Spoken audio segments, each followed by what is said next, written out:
Hi, everyone. Welcome to the Gartner Symposium and to the Influ2 session, adapting our ABM program to the new reality to achieve 581% ROI. I'm Narosha Methananda. I'm the VP of Marketing at Influ2, and today I'm joined by our Head of ABM, Daria Ivanova. Welcome, Daria. Hello, Nirosha. Thank you for introduction. Thank you. So today we're going to jump right in because we've only got a very short time. But today we're going to talk about an Influ2 case study and what we're doing. Because since its inception in 2017, Influ2 has had triple-digit growth every year since it started. And what is really amazing to me is, as a marketer, that the marketing function has really been driven purely in most part by drinking our own champagne and using our own person-based advertising platform. And Daria, that's something that you have really been driving for us in the past number of years. So really that's what I'd love you to share about. But more specifically, I really want to delve into when COVID hit last year. Obviously it was a new reality for all of us. And you really thought about how we could take that situation and be able to show marketers or B2B marketers how they could really use our platform to be able to target who they wanted, who they needed to target. So are you able to tell us and share a bit about the platform, about the campaign with us? Yes, of course. When we formed the new reality campaign, we had like a couple of goals. First goal was to inform B2B marketers about Influ2's capabilities to target buyers and buying groups, even if they were working from home. Another goal was to demonstrate the value of Influ2 to our target audience by giving them the personalized experience of how Influ2 works actually. To do this, we first established our target audience from decision makers at enterprise level accounts that fit our ICP. Then we developed the campaign concept, which was focused on showing the new work from home reality that B2B marketers had to face. And when I'm saying this, I mean that businesses had to go remote rapidly, leaving B2B marketers drastically fewer channels to communicate with the target audience. Our campaign had to show that Influ2 offered a way to keep the connection with decision makers. In a world where IP targeting wasn't as effective, offline communication was impossible, and email marketing channels were overflowing all at the same time. But at the same time, we didn't want our messaging to add anything on top to the gloomy mood that was already in the air. So the ad creative itself shows the picture to which almost every person who ever worked from home can relate to. Cool. And I can see, this is exactly where we are. We're on a Zoom call. I can see your background is blurred. I'm actually in a hotel room recording. So this is very relatable. And also I can, it's always the conversations of saying you're on mute. So even though I can understand like it was a gloomy situation, it was something, I think the messaging is really relatable and something that everyone has that experience of. So I really like that. And it's something that I've noticed, Daria, that we adapt through not only this campaign, but in our outreach in general. Can you talk to me a little bit about why that is? Basically, we're taking this approach to stand out from the crowd compared to other ABM vendors and compared to other dull B2B marketing. So we're trying to add this spice a bit to our communication. Even if we're communicating through the emails, when we communicated through our ad campaigns, we're always trying to brighten it up a bit. Cool. And so, it would be great if you could tell us a little bit about how you approached, the verticals and the targeting for the campaign as well. Yeah, of course. We looked at verticals that we could focus on and also expand into.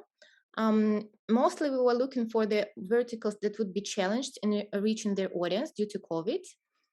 We did analysis to determine those verticals. So from this analysis, we focused on three main verticals. First vertical was software. This is our core audience. And while these businesses are typically digitally focused, with the loss of in-person events, there was a gap from a lead and demand perspective that Influ2 could help with. Another vertical is pharmaceutical companies. Typically, this vertical relies on offline resources and activities for marketing and sales, but targeting medical professionals through digital channels would open the opportunity for these businesses to maintain their connection with their audience. And the third type of audience is accounts with the ABM program. This is the best fit audience for Influ2, as our product goes with ABM, goes together with ABM, allowing marketers to get granular and tangible with targeting. Cool. And yeah, I think the thing, the events all evaporated last year, and I think everyone sort of went into a panic, and then there were a flurry of offline events, oh, sorry, online events.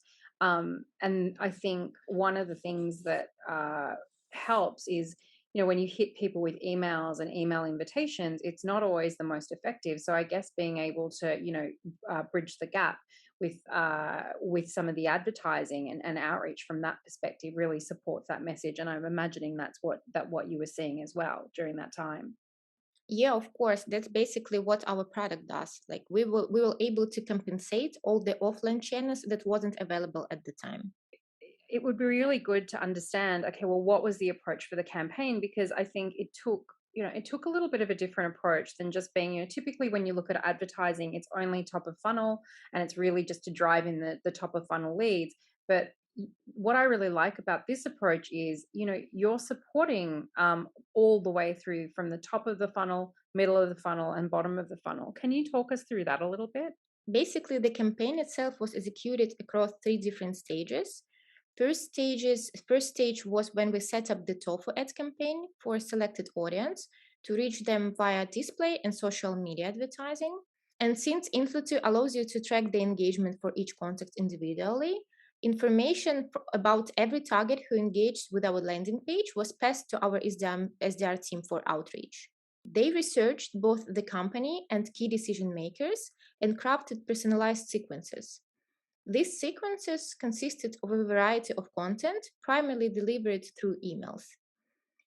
These emails actually included personalized videos, case studies, and even memes, how we mentioned before, to set our communication apart from communication of any other vendors. At the same time, the contact that was engaged was moved to a Mofo campaign to air cover the SDRs with messaging they aligned with and supported the content of their emails. The Mofo campaign was about further promoting our SDRs and creating an additional channel for them to passively engage with key decision makers. It was personalized for each SDR with content that was specific to their personality. And the creative approach for this stage of the campaign was about further showing them how they can use Influ2 to target their own audiences. It was crafted to share the process of connecting outreach with advertising and then showing the metrics that were returned. Right. And that's what we're seeing at the moment. So, we've got a message from Stacy to one of her contacts, and then so that was Stacy's outreach. And then it was supported, I guess, through Facebook and then through the landing page, which really, I guess, Stacy's, is that her puppy? It's a puppy. His name is Leo. Leo. So Yeah. Stacey and Leo. So it's, yeah. So I guess that, and that's really important. One of the things that we discussed at another session that I did recently was about how B2B marketers buy from humans. They don't buy from brands. They buy from humans. So it's really starting to bring out the human element and aspect. And I think that's something that's super important. So from here, where did the campaign sort of go to? When SDRs booked a meeting, the key buyer and other targets in the account buying group were moved to a one-to-one campaign. Each one-to-one campaign covered the specific pain points of the accounts and was designed to support the account executive working on closing the deal. For example, how you can see here on the slides, with Autodesk, the campaign creative was related back to the precision of its product.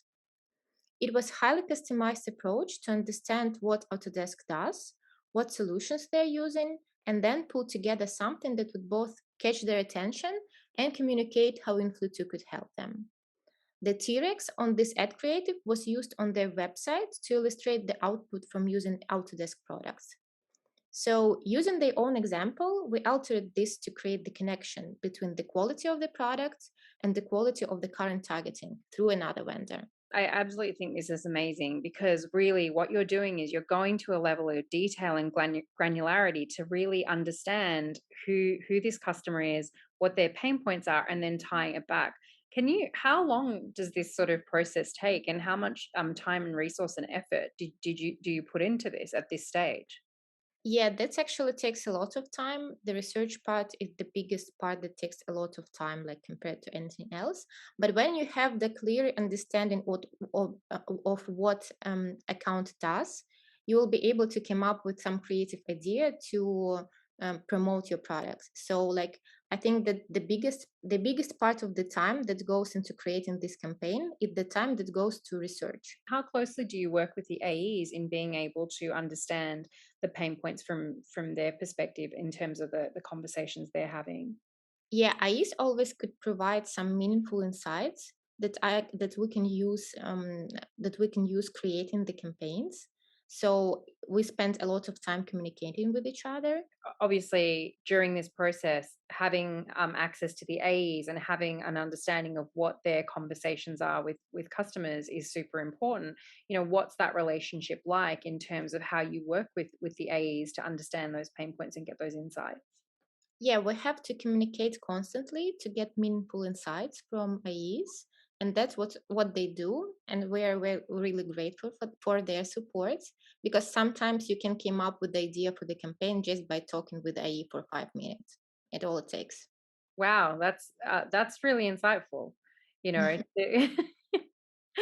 it's true though, because I think that's an important lesson to understand, right? As marketers, we can brainstorm all we like, but unless we understand what a customer is actually saying or what they want and what their pain points are, that's how we make our marketing super relevant. So I think that's a great point. So thank you for sharing that. Cool. So Daria, I'd be really, I know we had the 500 plus ROI, but can you take us through some of the granular results from the campaign? The campaign resulted in an average CTR of 0.74%. Overall, we engaged 183 accounts, reached nearly 7,000 decision makers, and close to 60% of the engaged decision makers had C, VP, or director level titles. So that's pretty impressive from my point of view. From a conversion perspective, we held 25 demo calls. We had 9 direct conversions from the campaign. And although Influ2 had an extended sales cycle, the campaign achieved 581% ROI, closing deals to date with Cisco, Mitova, and Sumologic. The campaign was not only successful for Influ2, but the value of it goes beyond this.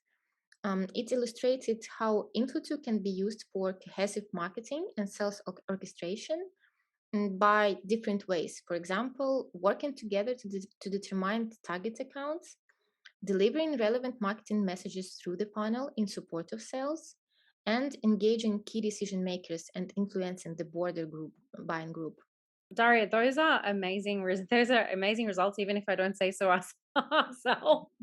Um, I'm guessing that you're very happy with those results and that outcome from that campaign. Yeah, that's true. That's totally true. Yeah, great. So can you tell me, I'd like to know, through this experience and what you've been doing and what you've learned over the past couple of years, what are the things that you would tell to someone else who is approaching their campaigns like this? What are the things that they need to know about setting this type of campaign up and what they need to do? So first of all, you have to have a thorough research before you make any conclusions. What kind of messaging you have to deliver to specific accounts. So you have to not only do a good research, you also have to communicate with your sales team, because sales team brings a lot of meaningful insights, and they could also challenge your ideas. And it's always good when they are trying to challenge your ideas, because like with this backend back and forth communication, you're getting to the idea that would actually work. And another thing is that you have to clearly determine what kind of accounts you're going after. You have to understand what accounts you're trying to reach. It's so important, isn't it? I mean, that's essentially the fundamentals of account-based marketing, but it goes beyond just, I think, looking at your list and determining what those accounts are. It's really understanding, okay, well, what are the segments? Because I know when you were talking to me earlier with the different segments that you were expanding, the verticals that you were expanding into, you were telling me that you adjusted the advertising based on the segment. So it wasn't just like one size fits all. You were really actually thinking about, okay, well, what is relevant to pharma? What is relevant from a pain point perspective? What's relevant from those customers that have an ABM program already? So yeah, I totally agree with you. One last thing for you before we sort of wrap up. We often hear these case studies, and it's like, oh, the journey was amazing, the results were amazing, but we know that that's often not true. I'd like to know what it is that you learned during this campaign and executing this campaign, and what you would change, if anything. I wouldn't say that I would change anything, but what I've learned for sure is that not every idea that you think is really good would actually work. So that was some kind of revelation for me at some point, Right. because at some point you can come up with some brilliant idea from your perspective and it just won't work. Right. So the only thing for you to do here is basically to put it away and try thinking about how is there any way, is there any other way that I could reach this account, is there any other message that I could create for this account. So Mhm. that's basically what my biggest takeout. Yep. Yeah, no, I think hey, I learned it with this presentation. I'm trying to make this font work, and I got feedback that I was like, it's the font is the best font. I got That's not what- so you know um too late now to change it, and so it is what it is. But no, I appreciate that. I think, all jokes aside, it's very true. And I think what you really highlight is that you need to be flexible and open to listening and to change, which is absolutely important, especially in the world we live in today. Cool. Well, that does bring us, hopefully, if this slide changes over, maybe it's not going to. Oh, okay. There we go. That takes us to the end of this presentation. So thank you so much, Daria. For our audience that's listening, Daria is based in Kiev, and it is pretty late for her there. So I want to acknowledge you and say I'm so appreciative of you sharing these insights with me and with the audience. I want to thank you for taking the time out to listen to Influ 2. And if you have any questions, both my contact details and Daria's contact details are here. We also have a digital booth. So if you would like to reach out to us there and book a demo or a meeting to find out a bit more, then you're more than welcome to. But thank you everyone for joining us, and we wish you all the very best with the conference. Thank you, Nirosha. Have a Thank, good evening. thank you.